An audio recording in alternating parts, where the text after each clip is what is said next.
La particularité du diabétique, c'est que c'est des malades. Et quand on est malade, donc il faut voir si on est exempté ou pas. Tout dépend de l'état de la maladie.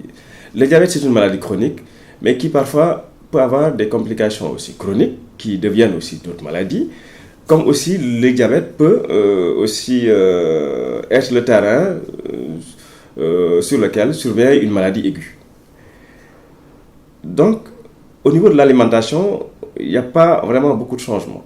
Donc, ce que je viens de conseiller pour le non-diabétique, c'est à peu près la même chose que je conseille aux diabétiques. Et juste, je précise que le diabétique aussi peut manger des dattes au moment de la rupture, parce que les dattes ont un index glycémique élevé, donc ça apporte très rapidement du sucre, et le diabétique qui n'a pas mangé toute la journée peut essayer aussi de se rattraper, en fait, de faire remonter sa glycémie pour éviter une hypoglycémie. Donc 2 ou 3 dates, 3 dates par exemple, c'est pas mal, avant de continuer la rupture du jeûne. Donc, les diabétiques, avant de commencer à jeûner, doivent faire le point avec son médecin. C'est fondamental. On ne peut pas, comme ça, dans son coin, décider ce qu'on veut sur sa santé, sans pour autant aller voir les spécialistes de la santé. Surtout quand on a une maladie chronique avec des risques. Donc, c'est pourquoi les diabétologues ont classé 3 catégories de diabétiques. Les diabétiques qui sont à très haut risque.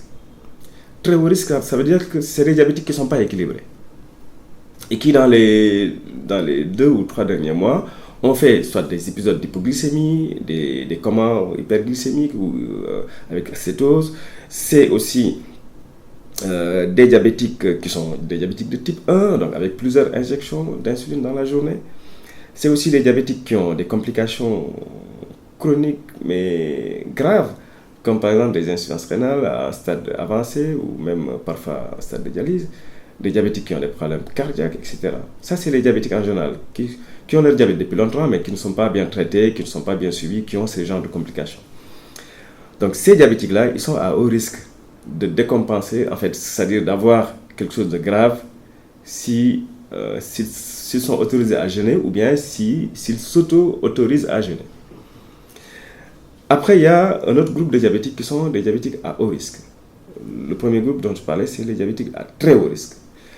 À haut risque, c'est aussi des diabétiques de type 1, mais bien équilibrés, ou des diabétiques de type 2 qui ne sont pas très bien équilibrés, et qui ont aussi, dans les 2 ou 3 derniers mois, avec les dosages glycémiques ou bien l'hémoglobine glycée, on voit que leur diabète n'est pas équilibré. Ils peuvent avoir aussi une petite insuffisance rénale ou une autre complication liée à son diabète.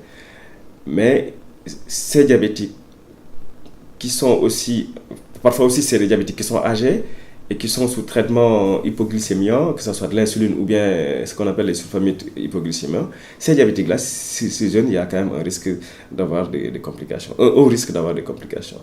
Après, il y a le troisième groupe, c'est des diabétiques qui ont un risque faible à modéré d'avoir une complication avec le jeûne. C'est des diabétiques qui sont très bien équilibrés, diabétiques de type 2 le plus souvent. C'est des diabétiques qui ont encore de l'insuline dans leur corps. Cette insuline n'est pas suffisante ou cette insuline n'agit pas très bien pour leur permettre de stocker le sucre dans le sang, en fait dans leur corps. Et ces diabétiques, c'est des diabétiques qui sont très bien suivis, qui n'ont pas en général beaucoup de complications ou qui n'ont pas du tout de complications ou qui ont des complications très bien maîtrisées avec leur médecin traitant. Et qui maîtrisent aussi leur maladie et qui maîtrisent aussi leur alimentation. Maîtriser sa maladie, c'est savoir ce que c'est que l'hypoglycémie. C'est savoir aussi quels sont les signes d'hyperglycémie.